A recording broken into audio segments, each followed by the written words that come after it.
नमस्कार साथियों, आप सभी का स्वागत है अनुराग सर के साथ साइको एक्सप्रेस में। ठीक है साथियों, तो आज हम बात करने वाले थे किसकी, वैयक्तिक भिन्नता का शिक्षा में महत्व, यानी इस वैयक्तिक भिन्नता का शिक्षा में क्या क्या महत्व है, क्या प्रयोग करना है इस वैयक्तिक भिन्नता का। ठीक है, तो आधुनिक मनोवैज्ञानिक जो थे वो बालकों की शिक्षा में वैयक्तिक भिन्नताओं का क्या करते थे, बहुत महत्व देते थे। ये जो आधुनिक मनोवैज्ञानिक है वो कहते हैं कि बालक की वैयक्तिक भिन्नताओं को ध्यान में रखते हुए क्या करना है, मुझे उन्हें प्रशिक्षित करना है, उन्हें शिक्षित करना है। ठीक है, तो वैयक्तिक भिन्नता का ज्ञान हो जाने पर जो अध्यापक होता है, इस टॉपिक को इसलिए शामिल किया गया है कि आप प्रत्येक बालक को क्या करें, पहचान सकें, समझ सकें, जान सकें, उसकी वैयक्तिक भिन्नता के आधार पर उसे क्या कर सकें, प्रशिक्षित कर सकें। ठीक है साथियों। ठीक है, तो प्रत्येक कक्षा के सामान्य छात्रों के अलावा हमारे क्लास में क्या होते हैं, मंद बुद्धि का बालक भी होगा, सामान्य बालक होगा, प्रतिभाशाली होगा, सृजनशील बालक होगा, यानी कि बालकों की संख्या क्या होगी, विभिन्न प्रकार की होगी। तो जब हम व्यक्तिगत भिन्नता जान लेंगे उनकी, तब उन्हें हम क्या कर सकते हैं, शिक्षित कर सकते हैं। ठीक है, क्योंकि सभी बालक एक जैसे नहीं हो सकते हैं। ठीक है, तो उनकी शिक्षण पद्धतियां, अन्य चीजों का हम क्या कर सकते हैं, प्रयोग कर सकते हैं। ठीक है, तो सभी छात्रों को एक विधि के द्वारा हम पढ़ा भी नहीं सकते हैं। ठीक है, लाभ नहीं होगा। अतः व्यक्तिगत भिन्नताओं को दृष्टि में रखते हुए हमें क्या करना है, इन निम्न बातों का ध्यान रखना है कि अगर आप क्लास में जा रहे हैं तो इन निम्न बातों को क्या करिए, क्लास में ऑब्जर्व करिए। ठीक है, देखिए, उसके बाद उस बच्चे को क्या करिए, पढ़ाइए, उस हिसाब से पढ़ाइए। तो पहला क्या होता है आपका कि कक्षा का सीमित आकार। क्या साथियों, कक्षा का सीमित आकार, यानी बालकों को जो संख्या होनी चाहिए वो सीमित होनी चाहिए। जो सरकार का रेशियो है उस रेशियो के अनुसार क्या होना चाहिए, काम होना चाहिए। यानी एक क्लास में क्या हो, 20 से 25 छात्र होने चाहिए। कितने होने चाहिए, 20 से 25 छात्र होने चाहिए। तभी आप क्या कर सकते हैं, व्यक्तिगत रूप से प्रत्येक छात्र पे आप क्या कर सकते हैं, नजर गड़ा सकते हैं। प्रत्येक छात्र की समस्याओं का सामना आप कर सकते हैं। उसकी जिंदगी में जो भी चुनौतियां आएंगी उनको आप क्या कर सकते हैं, निराकरण कर सकते हैं। तो मनोवैज्ञानिकों ने कहा कि बालक की भिन्नता को ध्यान में रखते हुए बच्चे की संख्या कितनी हो जानी चाहिए क्लास में, 20 से 25 होनी चाहिए। ठीक है, रास महोदय ने भी एक परिभाषा दी है, रास महोदय ने अपना कथन भी कहा है कि प्रत्येक अध्यापक की संरक्षता में छात्रों की संख्या इतनी कम होनी चाहिए कि प्रत्येक छात्र को क्या करे, अध्यापक व्यक्तिगत रूप से समय दे सके।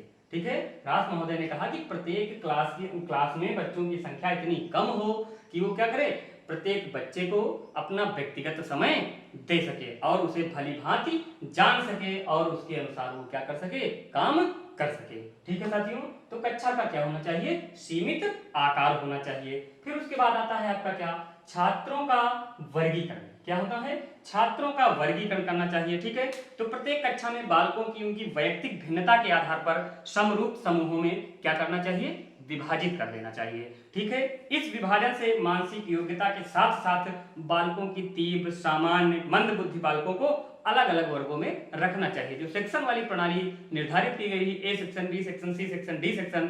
ठीक है, आपने हाई स्कूल इंटर में पढ़ा होगा, प्राइवेट विद्यालयों में सेक्शन वाइज क्या होती है, पढ़ाई होती है। तो वही कहा गया है कि छात्रों का वर्गीकरण कर दिया जाए, यानी सेक्शनों में A section, B section, C section, D section. ठीक है, और उनकी व्यक्तिगत भिन्नता के आधार पे उन बच्चों को उनके सेक्शन में क्या किया जाए, डाल दिया जाए। ठीक है, तो प्रत्येक बालक की प्रगति का क्या होता है, अवसर मिलता है। ठीक है, यानी क्या होगा, कक्षा विभाजन हो जाएगा तो प्रत्येक बालक क्या होगा, अपनी प्रगति में अवसर लगाता रहेगा। अगर सभी को एक साथ बैठा देंगे तो जो मंद बुद्धि का बालक होगा हमेशा पिछड़ता हुआ चला जाएगा। तो इसलिए क्या होना चाहिए, छात्रों का वर्गीकरण होना चाहिए। फिर क्या है साथियों, पाठ्यक्रम का निर्माण। किसकी बात की गई थी, पाठ्यक्रम के निर्माण की बात की गई थी।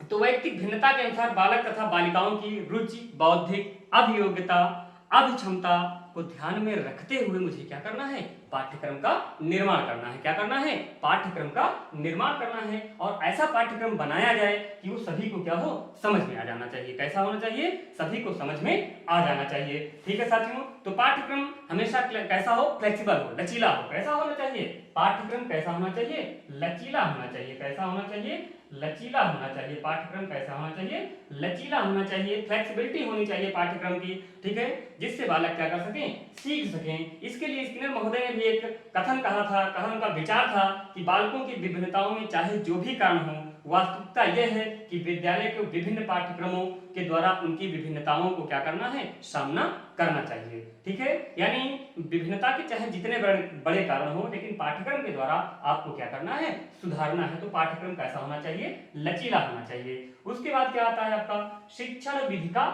चयन, यानी अब हमको शिक्षण विधि का क्या करना है, चयन करना है। किसी बालक को पढ़ाने के लिए यानी किसी क्लास को पढ़ाने के लिए किन किन शिक्षण विधियों का मुझे क्या करना है, चयन करना है। तो व्यक्तिगत भिन्नता के आधार पर क्या होती है शिक्षण, बहुत सी सारी शिक्षण विधियां हैं। उन शिक्षण विधियों के द्वारा मुझे क्या करना है, बच्चे को पढ़ाना है। ठीक है साथियों, उन शिक्षण विधियों के द्वारा क्या करना है, बच्चों को पढ़ाना है। ठीक है, जैसे क्या होता है आपका डाल्टन योजना आती है, प्रोजेक्ट योजना आती है, मॉन्टेसरी आती है, किंडरगार्टन आती है, विनेटिका आती है। ठीक है, इन योजनाओं के माध्यम से मुझे क्या करना है, बालक को पढ़ाना है। किसके माध्यम से, जैसे आपका क्या है, किंडरगार्टन का प्रयोग करना है, यानी किस क्लास में इसका प्रयोग करना है, किस में मुझे क्या करना है, बेसिक का प्रयोग करना है, किस में मुझे क्या, विनेटिका का प्रयोग करना है, किसके, विनेटिका का प्रयोग करना है।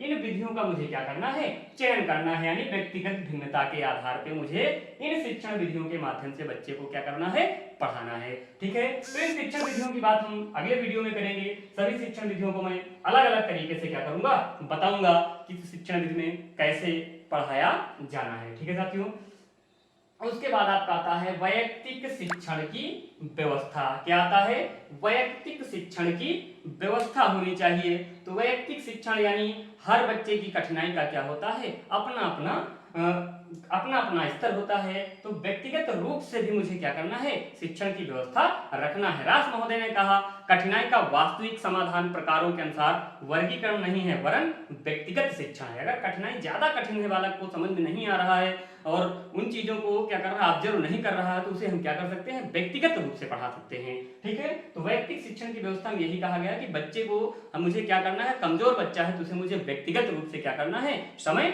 देना है। ठीक है, और ये दोनों चीजें क्या होती हैं आपकी मॉन्टेसरी शिक्षण पद्धति या डाल्टन प्रणाली के द्वारा हम क्या कर सकते हैं, बच्चे को पढ़ा सकते हैं और बच्चा क्या कर सकता है, निसंदेह सफलता को प्राप्त कर सकता है। ठीक है साथियों, उसके बाद हम बात करते हैं शैक्षिक निर्देशन की। किसकी बात करते हैं, शैक्षिक निर्देशन की बात करते हैं। तो शैक्षिक निर्देशन में क्या होता है कि शैक्षिक निर्देशन दिया जाए कि आपको हाई स्कूल में किन विषयों का चयन करना है या इंटर में किन विषयों का चयन करना है। तो शिक्षक होने के नाते आप क्या कर सकते हैं, शैक्षिक परामर्श दे सकते हैं, शैक्षिक निर्देशन दे सकते हैं बच्चे को कि कौन कौन से सब्जेक्टों को आप क्या करेंगे, लेंगे तो आपके जीवन में वो लाभदायी होंगे, या किन विषयों पर आपका फोकस क्या है, बहुत अच्छा है, इन विषयों को आप पढ़ेंगे तो आगे बढ़ जाएंगे। यानी हाई स्कूल इंटर में मुझे कैसे पढ़ना है, कैसे पढ़ाना है। ठीक है, उस बच्चे को आपको क्या करना पड़ेगा, बताना पड़ेगा कि आपकी मैथ कमजोर है तो आप मैथ ना लीजिए, बायो ले लीजिए, आपकी बायो कमजोर है आप मैथ ले लीजिए। ठीक है, साइंस ले लीजिए, होम साइंस ले लीजिए। सब्जेक्टों का डिवाइडेशन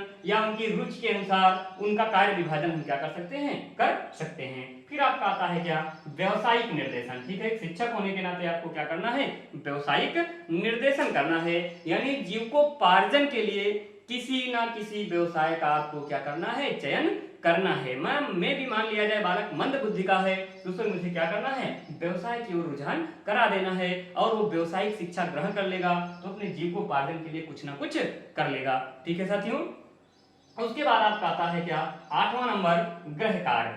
यानी गृह कार्य बालक की व्यक्तिगत भिन्नताओं के आधार पे मुझे क्या करना है, गृह कार्य देना है। ठीक है, तीव्र बुद्धि, मंद बुद्धि, सामान्य बुद्धि, ठीक है, क्रिएटिविटी बालक, इनकी सबकी क्या होने चाहिए, गृह कार्य एक जैसे नहीं होने चाहिए। सभी के गृह कार्य क्या होने चाहिए, अलग अलग होने चाहिए। सभी के गृह कार्य क्या होने चाहिए साथियों, अलग अलग होने चाहिए। ठीक है, उसके बाद आपका आता है क्या, विद्यालय, परिवार तथा समाज में सहयोग। ठीक है, तो वैयक्तिक भिन्नता को प्रभावित करने वाले अनेक कारकों में आपका क्या आता है, विद्यालय, परिवार, समाज का भी प्रभाव महत्वपूर्ण कारक है। ठीक है, तो अतः शिक्षा मनोविज्ञान के अनुसार शिक्षा में बालक के सर्वांगीण विकास का उद्देश्य प्राप्त करने के लिए तीनों संस्थाओं में परस्पर सहयोग होना चाहिए। यानी विद्यालय का सहयोग होना चाहिए, परिवार का सहयोग होना चाहिए और समाज का सहयोग होना चाहिए। इन तीनों का जब सहयोग होगा तभी बालक का क्या होगा, अच्छे से विकास होगा।